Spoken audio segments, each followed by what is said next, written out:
Welcome everyone. Today's topic is negotiating short sales, learning everything that there is to know about short sales. And guess what?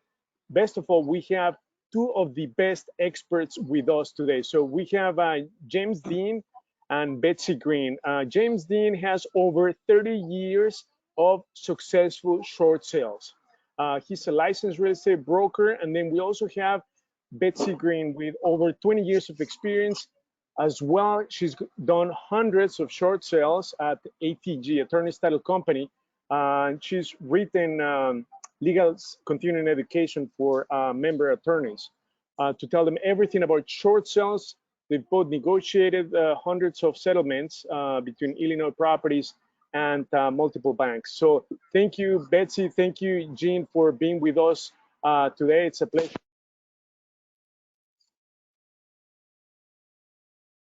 Hugo, we can't hear you. Yeah, can't hear you. So there you go. Oh, perfect. Did you guys hear my introduction or not at all? Most of it. Okay, perfect. Okay, so if you get, in case I missed some of it, Betsy and Dean, if you could please introduce yourself and tell the audience about yourself, and then let's get the ground running. Yeah, again, I've been a real estate broker for over 30 years. Started when I was 6. So, and then I have specialized in short sales and foreclosures for about 30 years. And so used to handle foreclosures for lenders, and then moved into short sales and just continued to pick things up when nobody knew what a short sale was. So by the time the crash happened, and now everybody knows what a short sale is, I was one of the few you could call short sale experts, and started touring and doing seminars at that time. And then now it's played into, my friend Dan is on the call, and we, about, I guess, November of last year, decided we thought we were heading into a huge short sale market. So we kind of geared up our propaganda and started reaching out to investors. And that's one thing I will say after Betsy introduced herself. Really, we're going to angle this more towards investor short sales than regular short sales, but it'd be very similar. So Betsy, why don't you tell them about yourself? Hi, I'm Betsy Green. I had my own brokerage for 20 years, and I've now joined Coldwell Bankers, so that's 22 years in the business. And while at Attorney's Title, I was doing a lot of short sales for them as well as HUD sales. And what was great about it is to see the inner workings of what goes on with a title search, etc. And it's easy enough to break down, and it makes sense at the end of the day. But it's amazing how many errors you see as well during a title search. So that's pretty incredible. And that's pretty much everything. So it was nice to do short sales under that type of scrutiny, because and I feel the same way with ChicagoDealVault. You guys are surrounded by attorneys, and you know what can be done, and licensees, and it's really important to know your way around that. So that's kind of the mindset I come from, is making sure we stay out of trouble. Good. You'll be a good addition to our group. So anyway, what I wanted to start out basically, especially since we're being taped, is I don't want to assume everybody knows what a short sale is, but very simple. A short sale is any time that you're negotiating a payoff then is less than the balance owed on the property. And it doesn't matter what type of property it is. So we've done everything from 16 and 24 units, single family condos, as well as commercial short sales. And I don't know that we're going to run into a commercial crisis, but I would say with what's happened with COVID, I think we're going to see an abundance of office space available, because companies have learned that you can work from home and you can do what we're doing right here, which is an excellent way to communicate and a safe way. So, so that's the basis of a short sale. The difference is here is I always say that investors, when you're starting off to invest, you spend a lot of money on generating lists of pre-foreclosures, probates, stuff of that nature, and then you spend more money on either mailers or hiring somebody like a virtual assistant to make phone calls for you. Maybe you're out driving for dollars and knocking on doors, but you're spending a lot of time and energy to create what you hope is a client. And then I think what happened with most investors in the past is they would run across somebody who was a short sale, and they would either recognize it was immediately a short sale, or if they didn't, there wasn't a big enough spread for the investor to buy it where he needs to buy it. And I think Hugo and most of the people that teach how to do this is they say you take the ARV minus anywhere from 22 to 30% minus the rehab, and that's the amount that you can offer, or the most you can offer. So what I'm trying to teach investors to be looking for is that same situation. You've done everything, spent the money, spent the time, and you've generated a client, and you're talking to Mr. and Mrs. Seller, and they say, okay, listen, I need $120,000. And you say, well, why are you basing it at 120? And he said, well, I owe 110. I figure 10,000 closing costs. And so you throw that address in the DealVault, and up pops your numbers. What's the ARV? What is the amount I can pay for if I want to wholesale it, if I need to fix and flip it, or if I want to buy and rent it? And those numbers are right there. It's the beauty of the DealVault. One of the greatest things is you hit a button and it'll tell you basically what those numbers were for. And I will say, I'm a 30-year broker.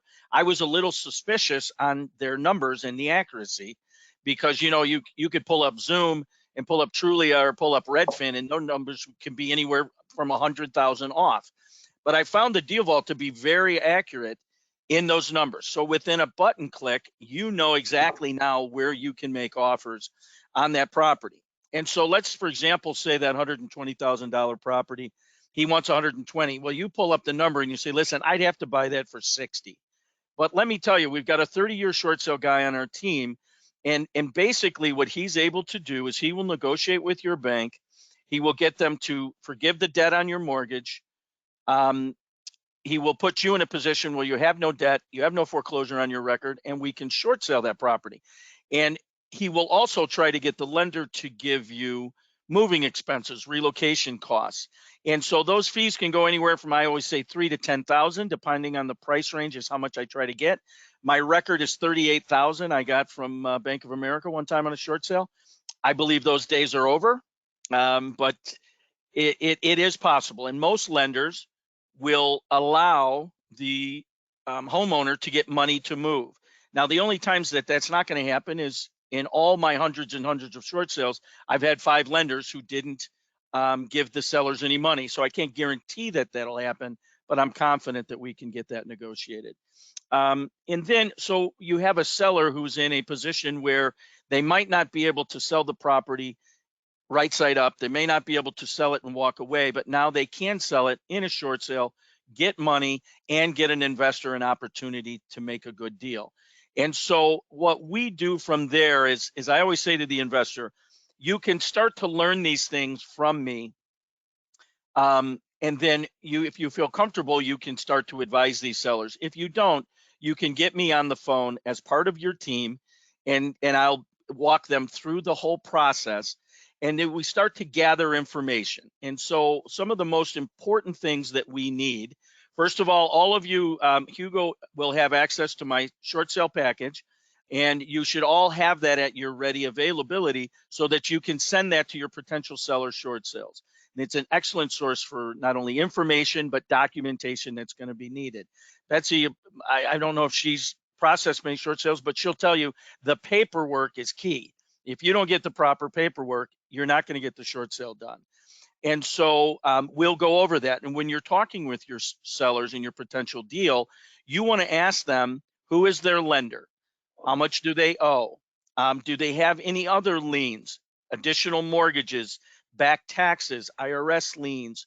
City of Chicago, water bills can be huge. We did one a couple of months ago, and we pulled a water and earnings cert, and they owe $7,400 in back water bills. And you're going to love this. So I called the guy and I said, hey, do you remember when we talked and I asked you if you had any unpaid water bills? He goes, yeah. I go, why didn't you tell me? He goes, I don't. I said, you have $7,400 worth. He goes, oh. I said, when's the last time you paid a water bill? Well, I've never paid a water bill, he said. I'm like, apparently my question was wrong. So, and so we overcame that, but it adds for difficulty. So one of the things that we do is we try to get as much information up front. So say you call me and you say, hey, listen, I've got a short sale. The guy's with Mr. Cooper, Bank of America, Chase, it doesn't matter, SPS, SLS. And so I say, listen, send him my third party short sale package. And then I will send you the lender specific docs that lender is going to need. And that way you go in, when you meet with your seller, he should have as much, if not all of that information together. Now, when you leave, you have a deal, you have a short sale package that I can submit immediately. And so if I'm given all that in the beginning, we can do a short sale sometimes in less than 30 days. But if we drag on with all of that information, short sales can take 6 months. So it's really important to get as much of the accurate paperwork in the beginning as possible. And that's where communication between us comes in, because we have all the lender docs stored and we can send you those in a moment's notice. So it puts you in a real good question or a real good position for them to be very prepared. So that's a short sale in a nutshell, if you will. And so what I do then is I try to become a resource for you guys in that particular situation. So let's talk about some of the potential negatives of a short sale, right? So for example, some of you may know that you might be issued a 1099 when you have a short sale. So the lender will forgive the debt, will give them money, but they almost assuredly, no guarantees, will issue them a 1099. And so Trump, before he left office, did sign a relief package that forgave that debt on the 1099. However, that expired when he expired. And so I don't know if they're going to renew that.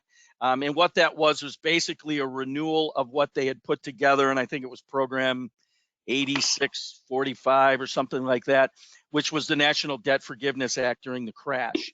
And so it really put people in a great position. Now, if you're not comfortable having the 1099 conversation, I will say there are two ways that most clients are able to avoid the 1099, because it could be 100,000, could be 500,000. And the way they avoid that is, one, and we always want to refer them to an accountant in this situation, but if they are in a position where their liabilities outweigh their assets, then they're not going to be impacted by that 1099. They'll be able to waive that. If they're in a bankruptcy of any kind, that will also take care of that. But we will run into clients. I believe we're going to have I don't want to say an avalanche, but I think we're going to have a massive increase in short sales and foreclosures as people start spinning out of their forbearance plans. If the economy doesn't recover as quickly as possible, I think we're going to see some real devastation. I hope I'm wrong, but I think we will. And that kind of leads me into the next point, which is really something that's really important to keep in mind when you're meeting with these potential sellers, is you're actually improving and impacting their lives in an amazing way. And that's really my first goal, is to help people in this situation. And one of the things I regret is that I didn't put myself out there more in the past, because a lot of times the solutions that people have, and I won't bash anybody, but it's a solution of a regular real estate agent or a regular attorney or outside services. And it just seems like with so many hands in the cookie jar, so to speak, that a lot of cookies get dropped, which means a lot of families are impacted negatively. And so when I do these seminars, I want you to realize that not only are we going to try to get you an amazing deal and help you make money, whether you want to wholesale it, fix and flip it, or fix and rent it, but we're going to impact a lot of homes and families positively. Because I don't know if you know, but if you go through a foreclosure, it's a very humiliating way to move out of your house. Most people move in the middle of the night. They go. They usually, for their kids are impacted because they're in the schools. It's a really bad situation.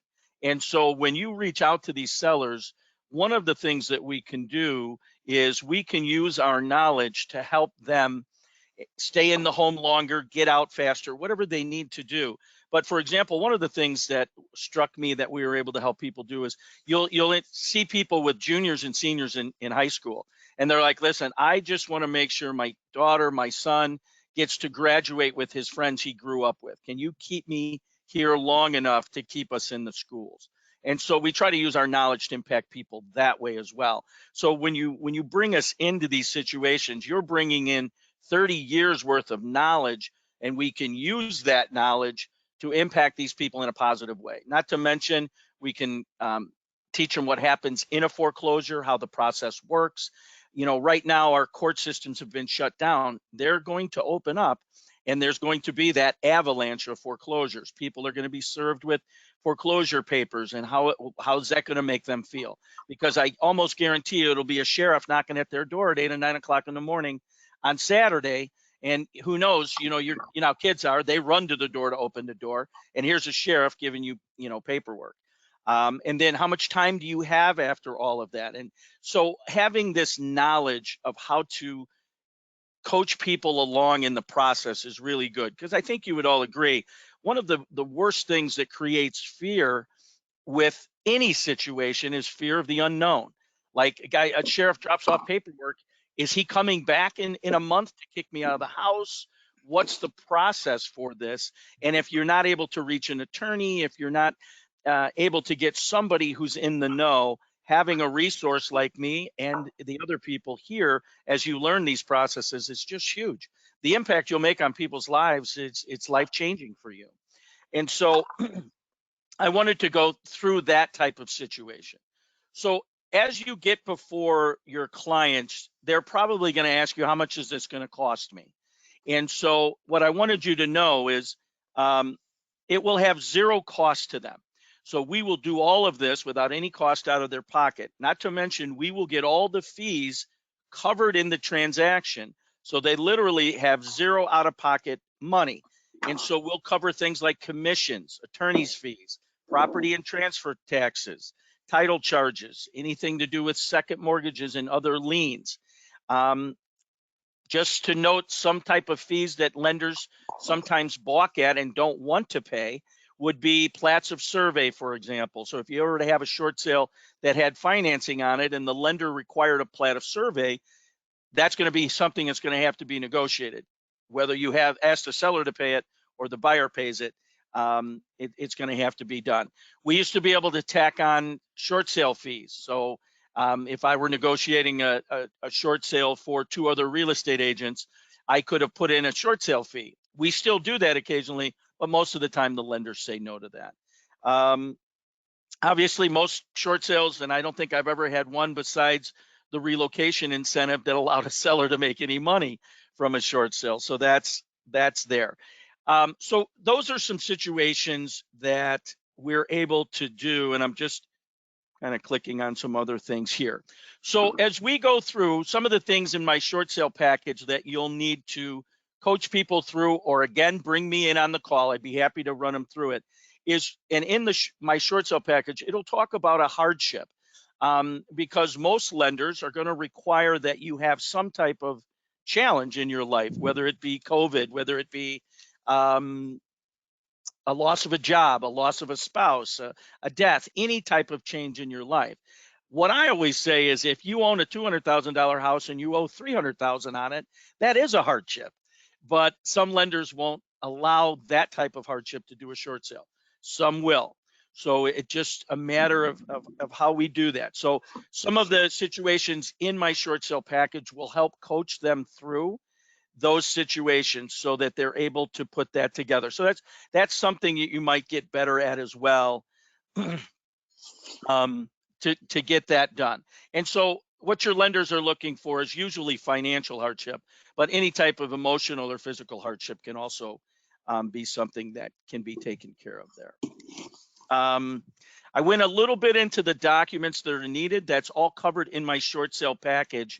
But some of the things that almost all lenders will require will be what's called a request for mortgage assistance. Most lenders have their own forms. If not, there's a standard 710 form that almost every lender will allow you to use.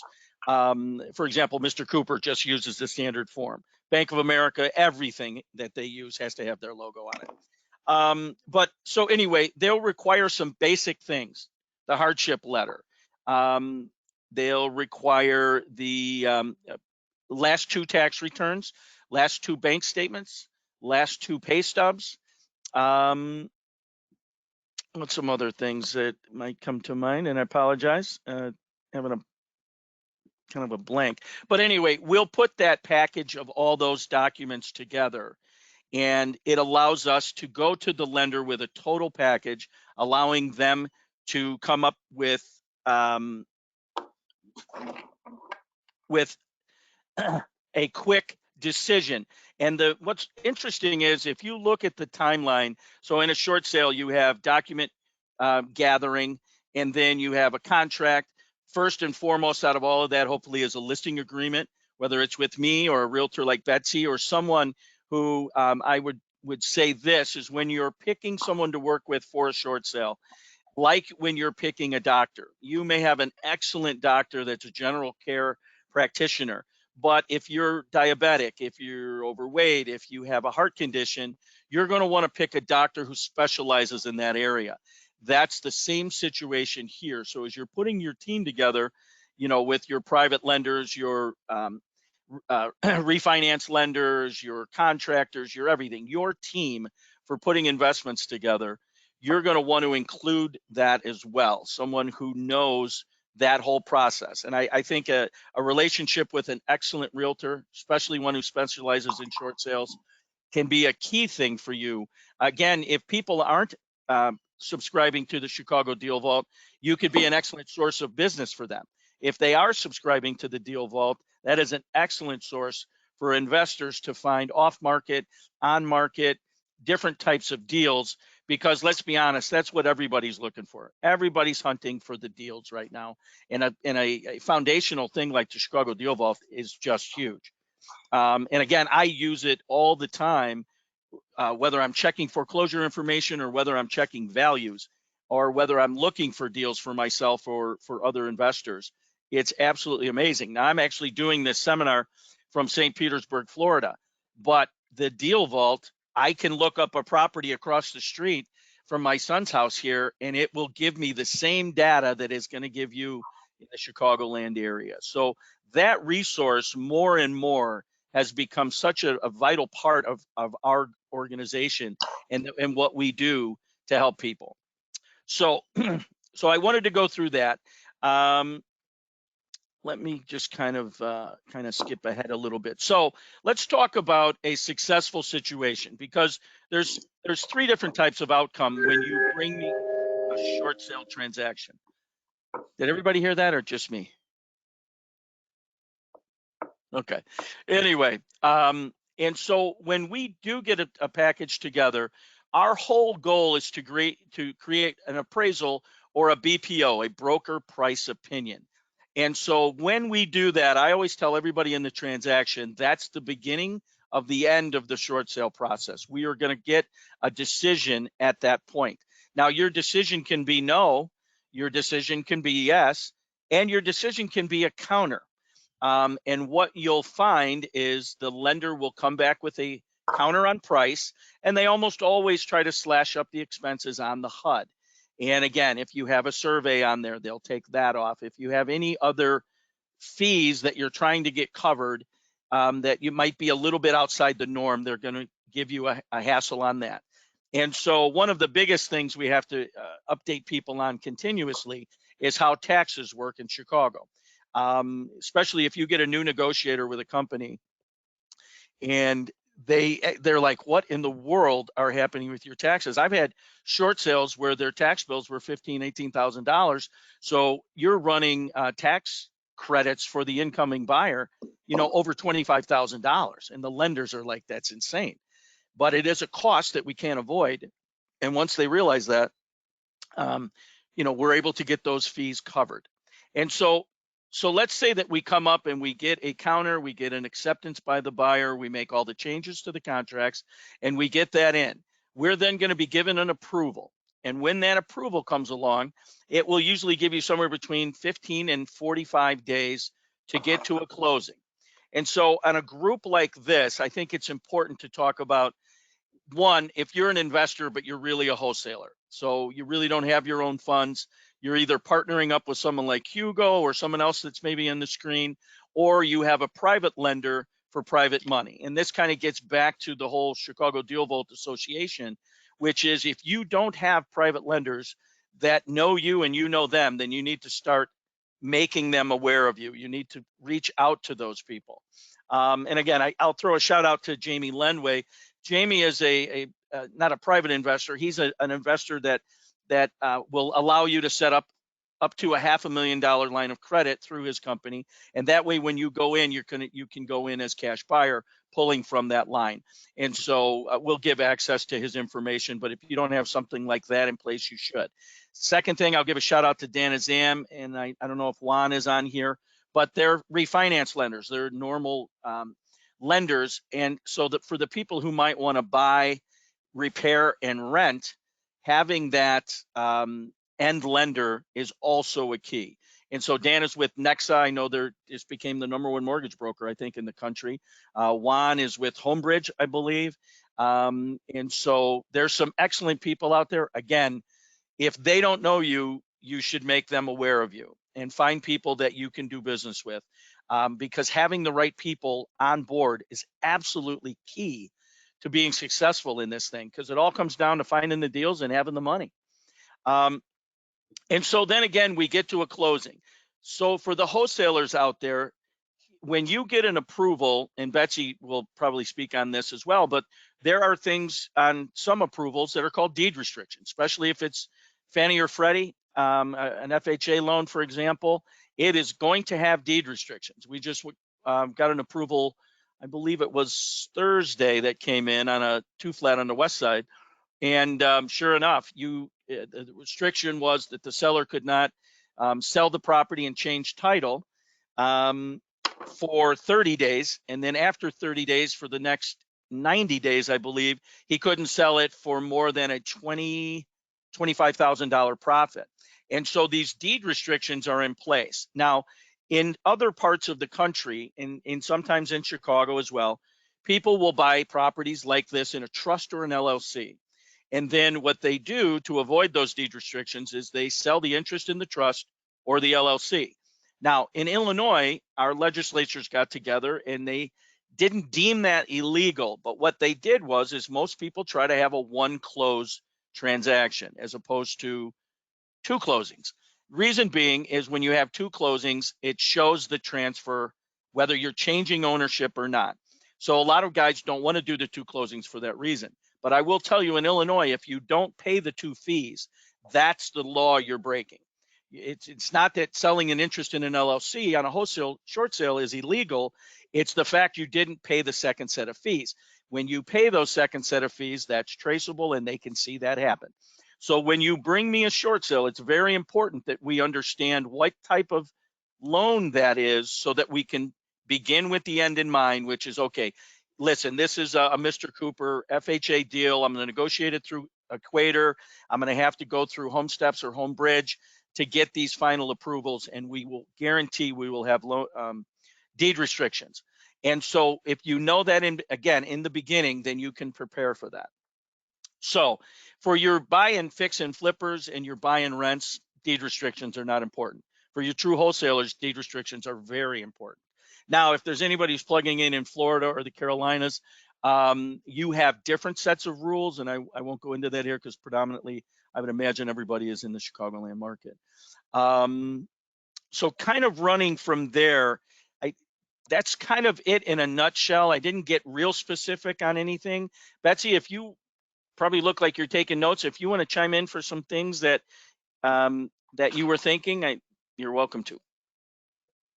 Yeah, I have a couple of things, and just one, I think when you're out in the field, and I'm going to assume that we are talking about short sales for investors to potentially be buying them. So you run into someone, and it's going to be really time well spent if you properly vet that owner. I don't know if you're talking directly to the owners or if you're going through a real estate broker, something that you find listed, which, you know, if that's the case, you're definitely having other costs built into it. But if you meet homeowners that are in distress, you know, there's a couple of good questions. One of them is the age of the mortgage. I probably should go back and explain, you know, just basically what's going on with banking, that there's a Federal Reserve System in the United States, and most of that money is taxpayer money. And that's what provides banks, and that's where the income comes to the bank, and they're basically borrowing that income to lend it out to other people. So realize, you know, what we're talking about is basically taxpayer money. It's not the bank's money. And, you know, most bank executives get paid very nicely to manage someone else's money. Wouldn't that be great work if you can get it? So there's an overnight lending window, and they're paying a certain percentage to get that money. So when a bank lends on a house, you're typically going to pay back, say it's your house and it's a 30-year mortgage, you're typically going to pay back 3 times the amount that you borrowed. In the first 10 years of that 30-year mortgage, the house is basically paid for. So if it's an old mortgage, you have a really good chance of getting in on this. If it's a new mortgage, it can be tricky, or this is just vetting. I like to ask these questions of a homeowner. And then if they've done a refi, you need to know that too, and that's going to create a new mortgage. Now, if it's a cash out refi, you're probably not going to be able to do a short sale on that home, and you don't want to spend any more time and waste it, because the bank is going to say, wait a minute, we gave those people, you know, $60,000 when they bought that $300,000 house. No way, no how, we want that money back. So, you know, that's one question. And then, of course, the income asset question, that's something you want to know. And then you really should ask the question whether there's junior mortgages. They're very, very common. I released a short sale with 1 mortgage and 5 junior liens. It was a lot of fun. And when that happens, you know, everybody behind the first mortgage is going to take a really big haircut.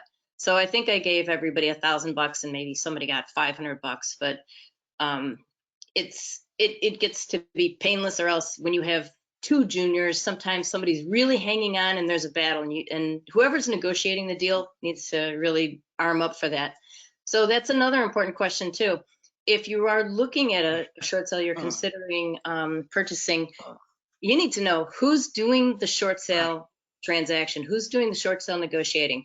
Because if they don't know what they're doing, and they never knew that there was a junior mortgage or that there were 2 junior liens, it could take decades. And here you are waiting for a home, and you put the money down on it, and it's probably money you could use for something else, and it just turns into a train wreck. I mean, these things really can drag out, or they can go quickly. You know, every once in a while you get a lender where you can do the short sale in about 30 days, which, you know, isn't commonplace, but love those. And one other thing you want to tell a homeowner too, if they've already vacated the property, you've got a problem. And that's where trouble starts. And so many things a home is vulnerable to, such as water or squatting. I've seen my share of squatters. It's not a lot of fun. And, you know, those guys need to be paid off too to get out. And sometimes that's pretty successful. And even if someone's in the house during the short sale process, do what you can. If you're involved with these homeowners, make sure that they stay in the house, because water, pipes freezing, stuff happens, the furnace goes out, and then there's no house to be sold at all. I think that's about it for all those things. It's important to know too, who's on title. And you're going to want to be really good at math when it comes down to the end of the negotiating part, where you figure out what kind of fees you're paying and what you're paying on title. You know, that's one thing I like a lot about Chicago DealVault, is they are working with licensees. They are working with good lawyers that they can refer. And it's really important to know, you know, what you could possibly do, not intentionally, and get yourself into a lot of trouble, because any misinformation on a federal loan document, we're probably talking jail time, and they are looking for you. I've known of one situation where even the notary was up on felony charges, which is crazy, because, you know, it's just such a minor incidental thing. Or if you're ever at a closing table and money's going around and it's not attached to the title, or something is fraudulent there, it's not anything you want to get involved in. Most any of this transaction has got to be on the title, all those fees, and nothing, no money transacted that isn't on title. The other thing too is, I don't know if anybody has questions about basically what goes into a title search, but they send out notices to anyone who could possibly have a claim on the house. Because if the transaction takes place, there's title insurance that would protect you after you own the property. But there's every once in a while something crazy that happens. And one was something that I found, which a 25-year-old mortgage was never released, but it was paid for. And it already had 2 transactions after that. So is that a problem? Yeah, it's a problem. You don't want to be on your watch. And then there's another thing that will trump a short sale investor, and it's a tax lien buyer. Tax lien buyers trump investors because that is the main lien holder is the government. So if someone comes in and they bought the taxes, the property tax, that means they paid it off, and they are going to be first in line before you. So it's really important to do the title searches to see if there was a tax lien buyer that got ahead of you. And other than that, yeah, I think that's about everything. But I'd be curious where everyone participating is, where their priorities are and what kind of interests you have and questions everyone has. You know what? I just wanted to throw one thing out, Betsy, along those lines, and I don't know if I mentioned it, but having the right attorney connections, again, as part of your team. You need to look at this as a team effort. So whether you have me as your short sale contact or whatever it be, and then having the right title company. We primarily use Janus, Citywide, and Enterprise Title. They're short sale friendly. A lot of the lenders and a lot of the title companies are not so short sale friendly, and it makes it for a difficult transaction. And what's interesting is Betsy's right. When we pull title all the time, and or we have title pulled, I should say. I don't ever pull title. But so when they send you the title, I just had one where we had 2 city mortgage liens that you could see were obviously taken over by Mr. Cooper. But literally, Mr. Cooper, when we asked for their documentation, they had a note. They had the city mortgage note. They had no releases, no documentation that showed that they took over the loan. And as I was saying to the attorneys, if they had to try to foreclose, they couldn't. They would not have a chain of their ownership. It would be like me trying to foreclose on Betsy's house. The judge is going to say, where is your documents that you own her loan? And Mr. Cooper wouldn't have had it. So they were able to go between all the lenders. And actually, we got involved and started calling the lenders with the seller. And we were able to get enough documentation to get the lender to insure over it. Because one of the things, and Betsy probably had a ton of this, was back in the day in the crash when the banks were going under, we would get to close, or not get to closings, but we would get to situations where you're like, IndyMac had a lien, they never released it, and now IndyMac's gone. So you don't even have anybody to call. And so the title companies would insure over that. So what I want you to realize is what Betsy and I are saying is having the proper pre-sale or the work you do in advance saves you so much pain in the butt in the end. But the good news about having the expertise, the right title company, the right attorneys, the right short sale negotiators, the right real estate agents even, is they all become problem solvers. And you'll find, like, for example, people bring problems to me all the time. It's just something I'm good at, I guess. I solve problems for a living. I wake up in the morning and immediately people are calling me with situations and I solve problems. What's interesting is when I meet people that aren't good at it, they see a roadblock, they have a problem, and they stop. They're done. Can't get over that. Wow, they had an IRS lien. Yeah, we had to let it go. An IRS lien. I get that done in my sleep. So it's, having the people with the knowledge and the experience, again, like the DealVault people and the people Betsy were mentioning, I just think it's huge because now you have your team of experts that can attack almost every situation. And I will tell you this, especially out of state, I'm getting people call me on short sales with crazy deals where a guy has a lien on his house based on a business loan he took. He died. His wife has the business. The house is in her name. You needed a scorecard to keep track of it. But we were able to put him in touch with the right people. This was in Boston, and we're able to get that done for them. So again, having key people with the right experience, it's gonna save you all the time and make you all the money in the world. So any questions anybody's got?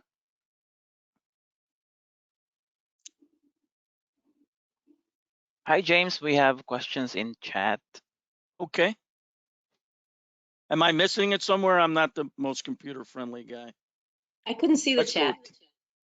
Yeah, I don't see it either. I saw it kind of, I had a pop up here. Is that, hold on a second. Maybe it's up here. Let me see. Oh, there it is. Oh, there it is. Okay. Yeah. All right. Here we go. What do we access the short sale package mentioned by James? I'll send that to Hugo, or you're welcome to email me directly. My email is americanshortsale@gmail.com. And I'll send it out to you. It's an excellent thing to have at your disposal. What is the amount you add for your fee? So again, as a licensed real estate agent, most of the time I'm on one side of the transaction, and I simply earn my money through the commission. However, there are some times where, for example, a Coldwell Banker agent is buying a RE/MAX listing and they know about me, and they'll ask their attorney to use me as the short sale person to process the short sale. In that case, I'll try to add a fee of anywhere between $1,500 and $2,500 on the HUD, but most of the time they will not do that. And so we have to work out an arrangement with the attorneys and or with the agents to get compensated. But what I always say is this, is each agent in a transaction that I do, I can't imagine, and I hate to say guarantee, but I've never had a transaction where each agent didn't make at least 2.5%. So if I negotiate a 6% fee, then I might take the 1% up to $2,500. And then of course the rest can go to the agents. But there's a way to work around all of that. But my goal is to have no money come out of anybody's pocket. It should come out of the lender's pocket to pay me. Okay, so Betsy, I get title things up front because I do so many. They're free. I don't know if you have access to that, but we can pull title in advance. Do you do that as well, Betsy, or no? I'm not currently doing short sales now. I'm just instructing so other people get the overall view of what the process is, not necessarily for them to do them either. Okay. All our short sales go to you. Yeah, thank you. So yes, we as soon as we get a deal in, and vetting is an excellent way to put it. Betsy brought that up. We really need to vet our sellers, and knowing title. And again, little things like you say, you know, do you owe any liens? Did anybody get a judgment against you? No. You find a $20,000 Visa lien, and you're like, well, I thought they liened me personally. Well, if you own property, they automatically lien your property. So having a title, an initial, even a pre-search is key. And I say I get those for free now. We haven't had to really do many where we didn't close. So as I throw that out there, I want to have a kind of an asterisk that says if we end up overwhelming our title companies with free charges that don't close, that might not be the case. But right now, we're not charged a fee with the idea that we are going to get to a closing. Can you add all backed association and transaction if the lender will go for it? Can you add all of them? Yes. As you well know, there's a law that associations can charge an incoming buyer up to 6 months of back association fees. So I have one right now in the city of Chicago, a condo where he has 2 mortgages, and he said $10,000 in back association fees. Well, that ended up being 30-some thousand, almost 40,000 in back association fees. The first lender has allowed 12 months for that association. So we've got a real good chance of getting that done because of that. Now, again, when and Betsy will even tell you, when you get to 2 mortgages and junior liens, there's usually not very much money for those people. So the fact that the lender would allow such a large amount of money, because I think the association is $1,350, $1,400 a month. So, you know, you're talking about what, $16,000, $17,000 that they're going to pay this association. It's huge. That's more than the second mortgage will get.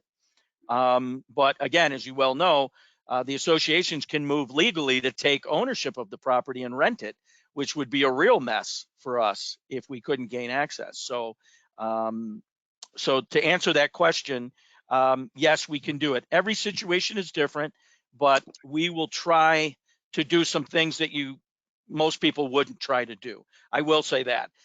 You know, you find a lot of people that will evaluate or vet a situation and go, yeah, I'm not going to do that. That's not going to work. I don't think I've ever said it, but if I have, it's rare. Again, you know, we've had deals with 2 mortgages, 2 IRS liens, a state tax lien, and I think this one had a Visa lien. So you're talking 6 liens. Most people are going to walk away from that. But, you know, it ended up being, I think, a $200,000 or $300,000 sale. So there was enough money to do the work. But if somebody brings you a property on the south side for $60,000 and it's has all those liens, that's a tremendous amount of work for 3% of $60,000, which would be $1,800. So I can't say that I won't ever say no, but for the most part, we want to tackle everything. We want to get them all done, because whether we make $1,800 or $18,000, having one more successful short sale under your belt and having one more investor who got a great deal and a homeowner who got to leave with respect and money in their pocket, I just think that's great. Dean, I can add something to that. As a real estate broker, yeah, we put our clients' priorities first, well before our own. And one thing that I do advise people that I work with that are purchasing property is we have the ability to look at a condo building if you're condo buyers and to tell you whether it's flush with default and other people that are in distress in that building, because it falls on to either the other property owners, the association, and then, you know, the association becomes in distress. So that's one thing you want to be careful of, because you really are, to a degree, mixing your finances with people you've never even met. And, you know, anytime I see 2 or 3 or, you know, a certain percentage of condos that are in distress in a building, I'm going to let a client know that. Excellent. Another great reason to have a good agent on your team. Somebody's asking me for Jamie's contact info. Just shoot me an email again at americanshortsale@gmail.com, and I'll definitely put you on touch with all those people. In a lot of cases, the lawyer or his staff, somebody's asking, does the lawyer negotiate the short sale? A lot of lawyers will outsource this to someone like me or another service. There's actually a couple of good services out there that can negotiate the short sale. So your answer is both. So attorneys do negotiate these, their paralegals negotiate them, they hire outside firms. In my case, I negotiate all of it because, you know, again, I always say I forgot more than most people know about short sales, just because I've been doing it longer. And I, you know, before the crash, I would have attorneys call me about questions with short sales. Now, a lot of people have a lot more familiarity with short sales and a lot more knowledge. Sometimes that can be a bad thing. If you've ever been in that situation, sometimes a little bit of knowledge can be a negative. And so again, you just want to have the right people on your team representing you, and whether it's an attorney doing the negotiating, myself, or another third party. The key is that you have good people. And so, because again, everybody in these transactions, for the most part, are working for free until you get it closed. So, you know, again, even if someone's not very good at it, they're spending a lot of time and energy actually doing it. And if they don't arrive at an approval and get to a closing, they did all that work for free. That's a lot of work. All right, I don't see any more questions in the chat box. Does anybody else have anything? No? Going once? Hi, Hugo. Do you have anything to add? Hugo? Hugo's already celebrating the Super Bowl. By the way, go Tampa.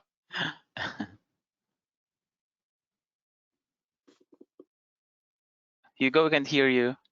Oh, he can? Mm. You know what, Dean, did somebody ask a question regarding whether those title searches are done right away? Because that's what I would do. That was my process, to do the title search immediately, Yeah. because things show up and then you don't get Yes. surprised.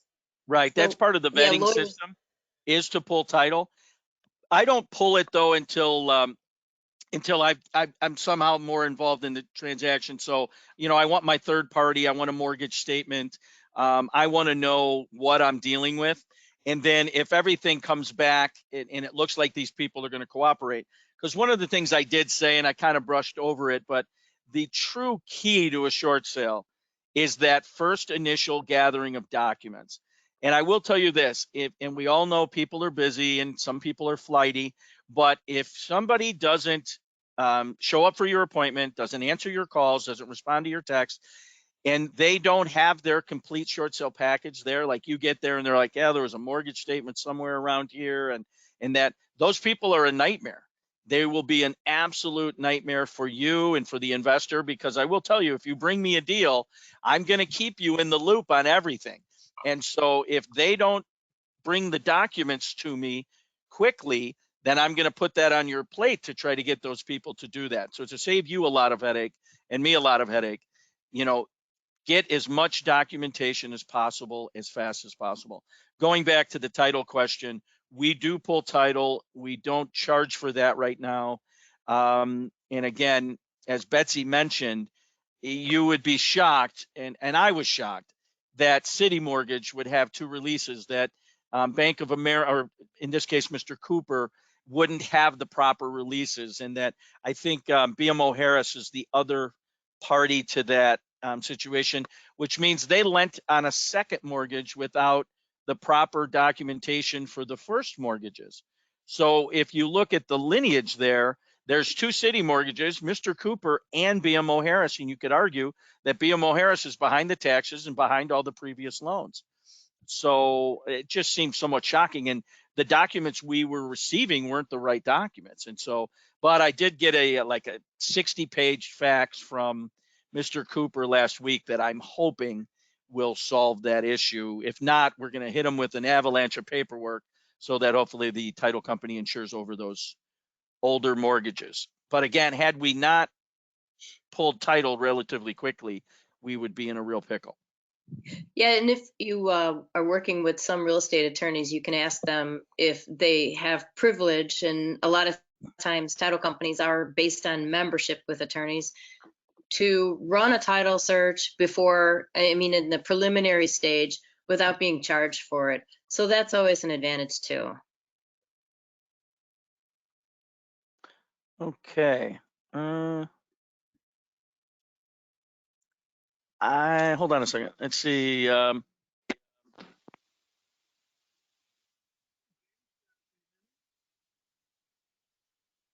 Sorry. My email is americanshortsale@gmail.com.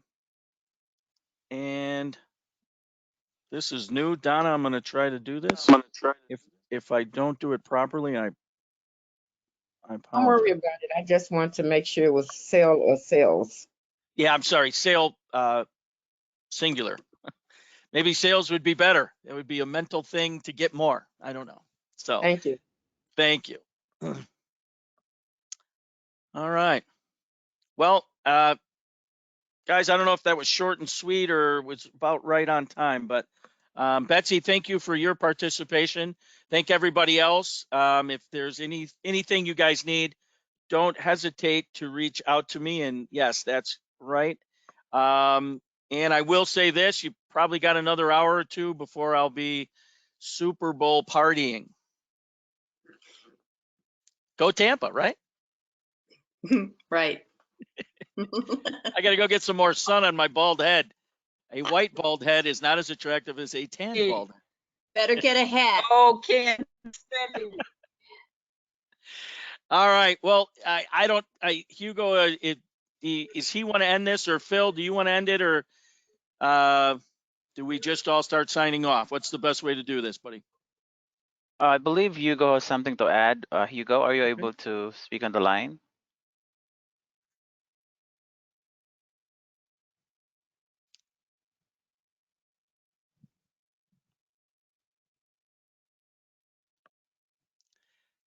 Hugo just posted, I can't mute myself. I can't. I muted myself. Oh, can we demute him? No. Hugo, you're no longer on mute. Well. There he is, Oh, he's driving. driving his Porsche. He's got to get to the game. Hugo, we can still hear. We can hear you.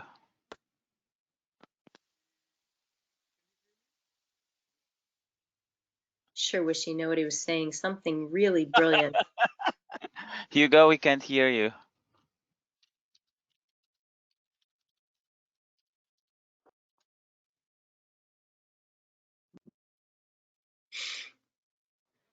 Wow, and he's really good at tech. Imagine how bad I'd be.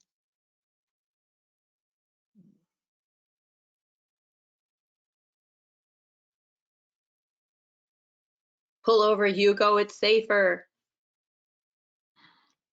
While I he's guess doing he's- it, I've got a message here from Omar. And Omar, I will tell you, you don't really get a list of short sales per se, but if you were to get a pre-foreclosure list, a lot of them there will show their mortgage balances versus what you think their ARV would be, and you can identify those pretty quickly. But if you're a true investor, you're going to be digging for gold, so to speak, trying to get as many deals as possible, and then you will find your own short sales. In addition to that, if you were to get in the multiple, get with the right agent, they can search just by short sales. Okay. Hi, Hugo. No. I know how frustrating that's got to be. Looks like nice weather where Hugo is. Yeah. That dog. He's in Florida too, I think he said. So I'm in St. Petersburg and he's, I don't know where he is. Miami. He's in Miami. All right. Oh, he almost went in, it sounded like, didn't he?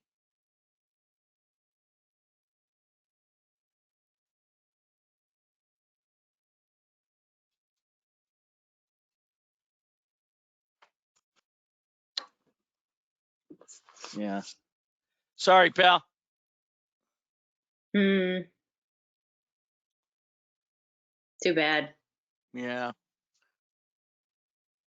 Yeah, well, thanks for having me, Dean. It was a pleasure. And Absolutely. Great meeting you. I'm wishing everybody a great buying season. This market is going to be very good in 2021. If you look at the Chicago board market outlook, you will see a lot of charts that indicate that. So Yeah. I'm excited for this year. I'm doing great so far and very happy about the results. Yeah, amen. I agree 100%. It's kind of interesting. You're going to have two phenomenons. I think you're going to have increasing short sales and foreclosures while you have an increasing market. And I think the lack of inventory is one of the big reasons we're so busy. But right, inventory shortage. Yeah, so all the better to get deals and get them back on the market. It could be huge for investors because buyers are paying for nice properties. That's right.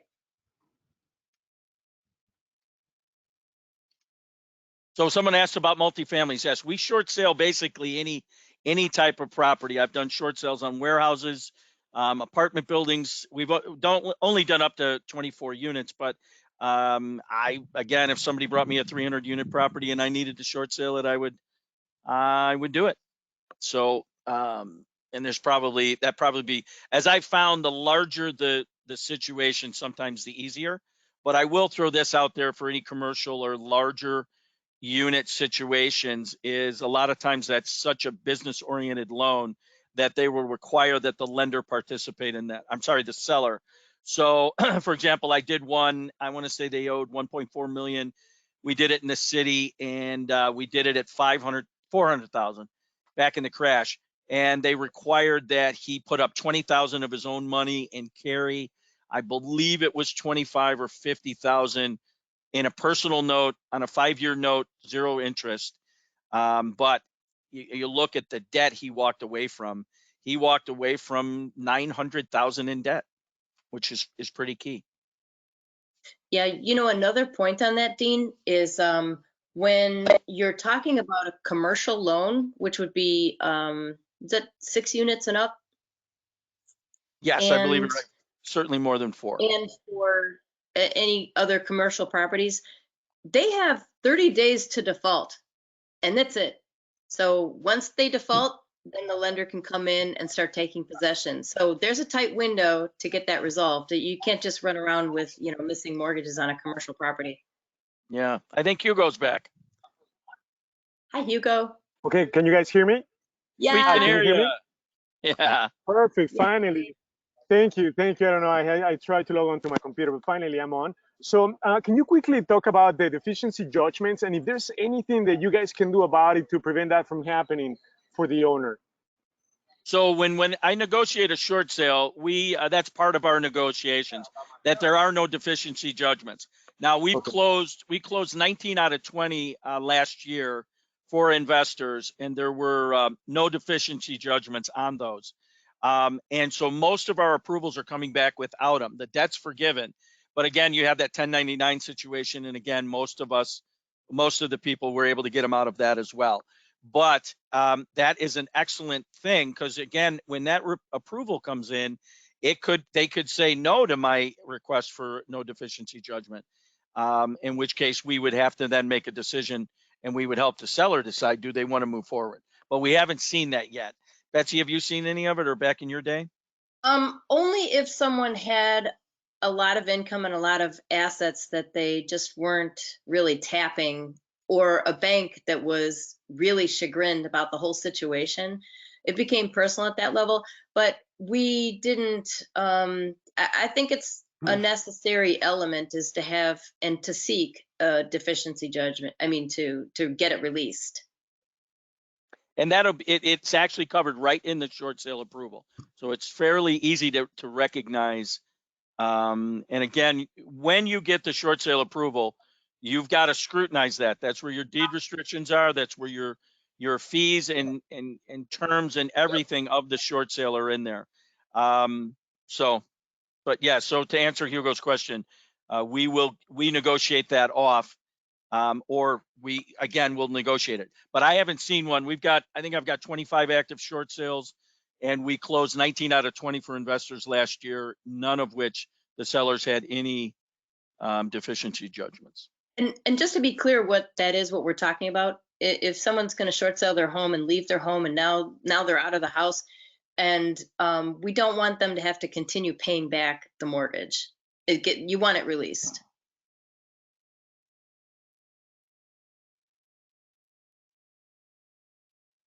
Okay, perfect. Perfect. So I just want to thank you, Betsy, James, team, for such a wonderful webinar. That was amazing. This is the first time we've ever run this webinar on short sale.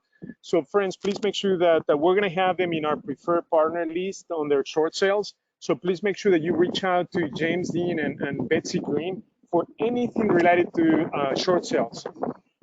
So now, before we leave, I want to share my screen. We're going to kick off a meeting on Sunday at 1 p.m. next Sunday, February 14th. We created what's called the Inner Circle, cash flow Inner Circle. So I'm going to share my screen to show you what that's all about. So we created, let me make a little bit bigger for all of you, if you can see my screen. Let me maximize this viewer. Can you all see this?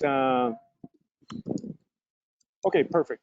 So we've created a 10-week training module. We call this the cash flow inner circle. So pretty much we want to make sure that you are able to take advantage of an A through Z blueprint on taking your real estate investment efforts to the next level.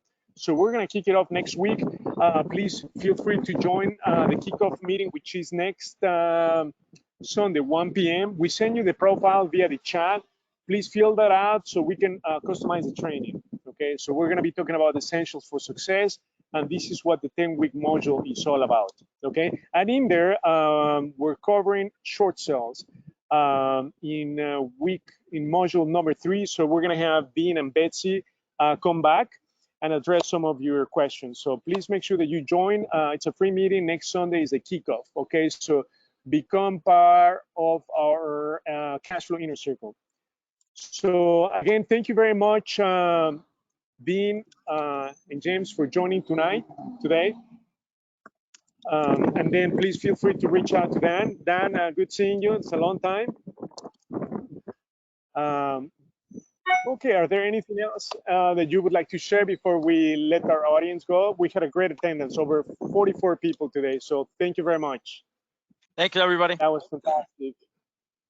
Yeah, thanks for the So, fun. yeah, thank you. Thank you everyone for joining. I look forward to seeing you all tomorrow. Thank you, Betsy. Thank you, James. Thank you, Phil and Dan, for joining today.